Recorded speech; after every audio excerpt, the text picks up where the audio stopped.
going to be walking through how I draw a bunch of really common holiday items as a full-time freelance storyboard artist around the holidays. One of the most common things I'm asked to draw to put in the backgrounds of commercials is a wreath. As you just saw, I just grabbed a textured plant brush. Sometimes I want a fluffier brush. This one happens to have more leafy type of textures to it. The idea though is that you're making a jaggedy donut. I clean up the edges a little bit using the eraser tool. This step doesn't have to be super perfect because we're gonna add a whole bunch of stuff on top of it. And then on top of that jaggedy donut, you add different highlights and shadows just to add a little depth. In general, in order to emphasize the cylindrical kind of tube shape, I'm putting most of the highlights around the middle section of the ring itself to create the illusion of roundness. But again, it doesn't have to be perfect. We're gonna make a mess of this anyway. The only thing that I really spend more time on rendering is the bow, which I'm drawing here.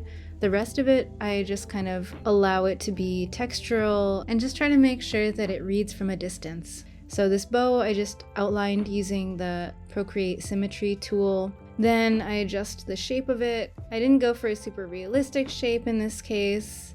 Now I'm using the selection tool and I'm just going to outline the entire bow because I'm going to make a layer underneath it to add my gray base layer. There I've made a mask, adding the gray to the layer, adding a layer on top of that and setting it to clipping mask so that I can easily add some of my shadows. Going into this bow, I wasn't totally sure what texture I wanted the material to be.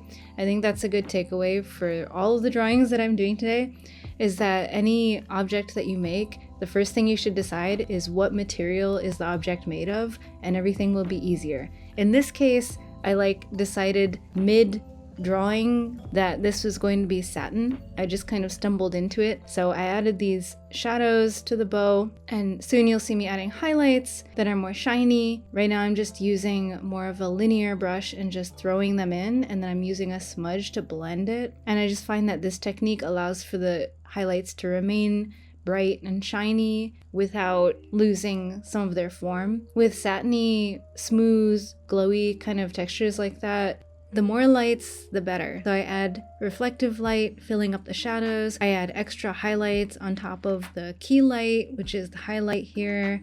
I put lights all over the place, and that emphasizes shine. As you'll see here, I'm adding these glowy little light things. Duplicate the layer, set it to Gaussian blur, duplicate again, set it to more Gaussian blur, and then it just creates this nice glowy look to these dots to make them feel like sparkly holiday lights. Back to the base layer, adding more texture and more depth. Now you can see that the form of the wreath is kind of starting to come together.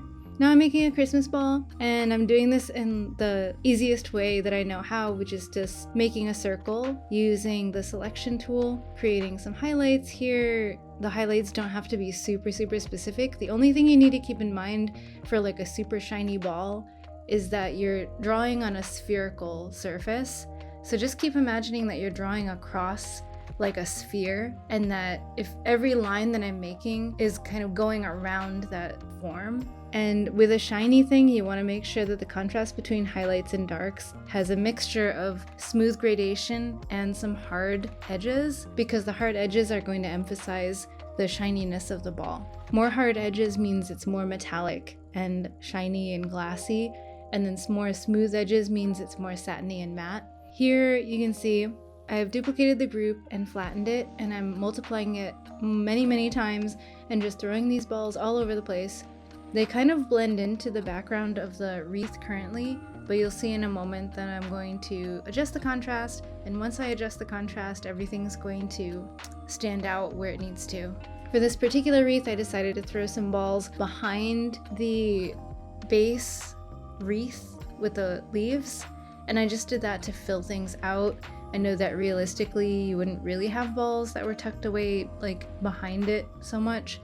So now you can see that it's starting to come together. We've got these circular shiny textures mixed with the glowy textures and the light and shadow across the base layer. Here I'm adding additional detail and rendering and shine to the bow. I duplicate the highlight layer and add some glow to it with Gaussian blur. I also play around with adding a little bit more hard highlights. This is the part where I add some random highlights that I wasn't really sure about because, again, I didn't really decide what texture the bow is made of in the beginning, so I'm just kind of aimlessly adding highlights. I knew I wanted to fill out the wreath part more, so I simply duplicated the base layer and slightly rotated it, which added some extra fluff around the edges while maintaining the donut shape. Okay, now we're doing final touches. I'm gathering all of my balls into one group, then duplicating and flattening it so that I can adjust the contrast and highlights on all of the balls. Now I'm doing the same thing with the bow, where I duplicate and flatten that into its own singular layer and adjust the highlights and darks. Here I'm smudging out the highlight that I didn't like from earlier. This is all like finicky stuff that I don't always do, especially on an actual storyboarding gig where I'm racing against time. So now we've entered the overworking stage. Here I duplicated the bow layers again and flattened them and tried the contrasting again to see if I would like it more. I kept the other bow layer and then I played with the opacity to blend the two because I was so indecisive that I couldn't decide which one I liked better, so I figured blending the two would be okay.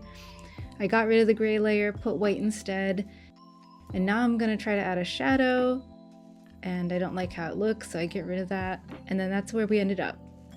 This was a really informal walkthrough of my process for this one drawing. If there's anything specific in this video that you want me to cover in more detail, then please let me know in the comments. My channel is relatively new and I'm still trying to figure things out, so stay tuned for more holiday videos and upcoming how-tos, and hopefully a video coming up about how I became a full-time freelance storyboard artist, living completely off of my artwork with no social media presence for my art. Happy holidays and see you next time.